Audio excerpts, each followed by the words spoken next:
Friends, இந்த மருமகள் அடுத்து என்ன நடக்க போகுதுன்றத இந்த ஒரு வீடியோவில் ஒரு குட்டி ப்ரெமோவாக பார்க்கலாம் வாங்க. இங்கே ரொம்பவே ஃபீல் பண்ணுறாங்க எல்லாரும் ஐஸ்வர்யாவை பார்த்துட்டு. அதுக்கப்புறமா மலர் தமிழுக்கு கால் பண்ணுறாங்க. உடனே சொல்லுங்கக்கா என்ன வச்சுன்றாங்க. இந்த மாதிரி மீனாட்சி தேள் கடிக்கிறதா இருந்துச்சு. சரியான நேரத்தில் ஐஸ்வர்யா காப்பாற்றின தமிழ்ன்றாங்க. இல்லைன்னு வச்சுக்கோங்க, பாப்பா மீனாட்சி கையில் தான் தேள் கொட்டியிருக்கோன்றாங்க.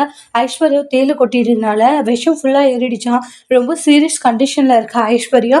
ஹாஸ்பிட்டலில் அட்மிட் பண்ணியிருக்கோன்றாங்க. இதை கேட்டு தமிழ் செல்வி ஷாக் ஆகுறாங்க. அக்கா என்னக்கா சொல்கிறீங்க, ட்ரீட்மெண்ட் பார்க்கலாம் இல்லையா?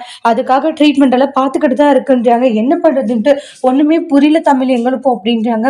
எல்லாருமே ரொம்பவே அதிர்ச்சியில் தான் இருக்காங்க. காப்பாற்றுறதுக்காக டாக்டருமே எல்லாம் போராடிக்கிட்டு தான் இருக்காங்கன்றாங்க. சரிங்கக்கா பாருங்கக்கா, மீனாட்சிக்கு ஒன்றும் இல்லைல்ல, மீனாட்சிக்கு ஒன்றும் இல்லை, நல்லா தான் இருக்கான்ற மாதிரி சொல்லிடுவாங்க. தமிழ் என்ன ஆச்சுன்றாங்க.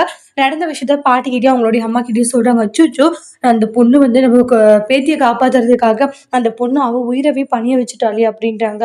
ஆமாம்மா, ஐஸ்வர்யா மீனாட்சியை காப்பாற்றுறதுக்காக அவளுடைய உயிரை பற்றி கூட யோசிக்காம அவளுடைய உயிரவே பணிய வச்சிருக்காமான்றாங்க. உண்மையிலேயே ஐஸ்வர்யாவை நினச்சா ரொம்பவே பெருமையாக இருக்கு. ஆனால் ஐஸ்வர்யா ரொம்ப இதில் இருக்காமா, நம்ம போய் பார்த்துட்டு வரலாமான்றாங்க.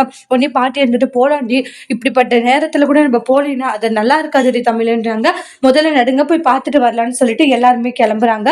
ஆனால் ஐஸ்வர்யாவை நினைச்சு தமிழ் செல்வி ஃபீல் பண்ணாங்க. இன்னொரு பக்கம் குழந்தை அழுதுட்டே இருக்கிறதுனால டாக்டர் கிட்ட கேட்கவும் டாக்டர் தமிழ் குழந்தைய நீங்க ரொம்ப உஷாரா பாத்துக்கணும்ன்றாங்க.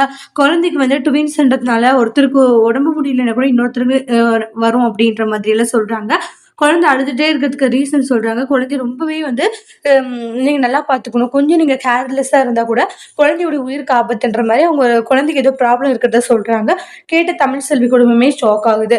அதோட இந்த ப்ரெமோவை முடிச்சிருக்காங்க. இனி வரக்கூடிய எபிசோட்ல என்ன மாதிரி ஒரு டோஸ்ட் வரப்போகுதுன்னு வெயிட் பண்ணி பார்க்கலாம். தேங்க்யூ.